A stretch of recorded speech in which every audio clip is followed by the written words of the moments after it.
So DJI makes the best consumer drones out there, but everything I see for the Mini 3 is all for the Pro. Why is the Mini 3 not getting any love? Now, weighing in at just 249 grams, this little drone can be flown by hobbyists and professionals alike. The form factor of this drone is actually quite small, which is great because then you can store it anywhere. It's easy to store, and you don't need a pilot's license or registration to fly. And when it comes to flying this drone, it is very easy to learn, especially through the DJI Fly app. The Mini 3 also has multiple quick shot modes, which makes getting those cinematic shots extremely easy.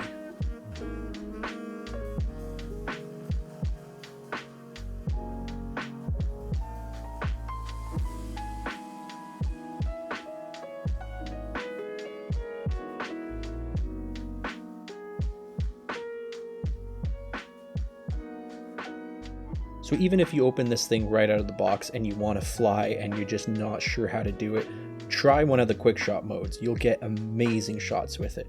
Now, keep in mind that it doesn't have as many sensors as the Pro, so it will fly into buildings and trees, so just keep that in mind. Find a nice open spot where you're not going to hit anything, and then use the quick shot modes. Out of the box, you won't see the quick shot modes unless you have an SD card in the back. Now this little guy just takes a tiny little micro SD card just in the back here. So you might want to pick up a micro SD card if you're going to pick up this drone. Now, like I was saying, this drone doesn't have as many sensors as the Pro version. It does have underside sensors. So just keep in mind when you go to fly manual or using the quick shot modes, just be aware of your surroundings and make sure there's nothing that you're going to hit. This drone will not do anything to avoid obstacles, so you will crash it.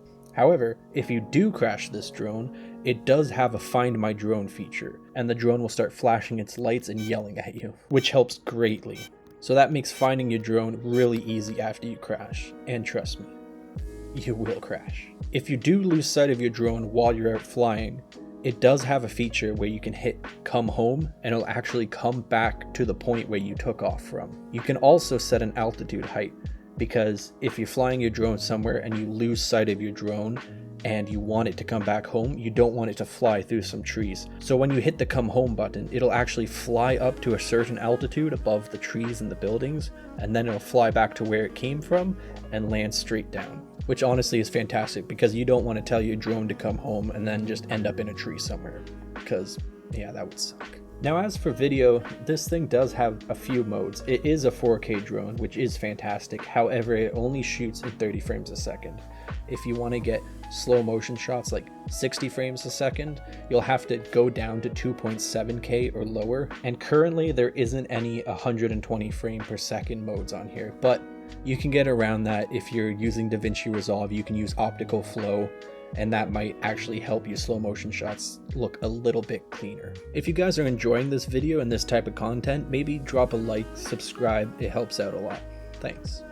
Now, another cool thing about this drone is that it shoots true vertical video. So the camera on the gyroscope will actually turn vertically, so you can shoot videos for social media and they'll look amazing. The photo modes are actually pretty cool too. It has a 12 megapixel camera, but it can be bumped up to 48 megapixels. And the camera shoots JPEG plus RAW. So if you're a photographer, you know that RAW photos hold a lot more information. So you can actually bring back the details and the highlights and the shadows and really make those pictures pop. Just to have the option to capture that much more information makes the editing process so much easier and more fun. I also love the fact that this drone folds up so easy, it fits so nice in my camera bag. Also, I have the phone controller, so I don't have the big screen at the bottom, which, I mean, personal preference here, but I actually kind of like having the phone feature because it folds up much smaller in my camera bag and doesn't take up as much room. Plus, these little knobs here, what do you call them? Controller tabs? Thumbsticks? Thumbsticks. Jesus. Unscrew and just fit perfectly in the bottom of the controller. And then you can just take it out and thread it back in. That way you don't have little thumbsticks sticking up in your camera bag. So it actually is quite nice in your camera bag. So this video is just a quick overview of the DJI Mini 3. I see all the stuff for the Pro. I want the Mini 3 to get some love, because honestly, it's a fantastic drone. So tell me in the comments below, are you gonna get one? What do you think?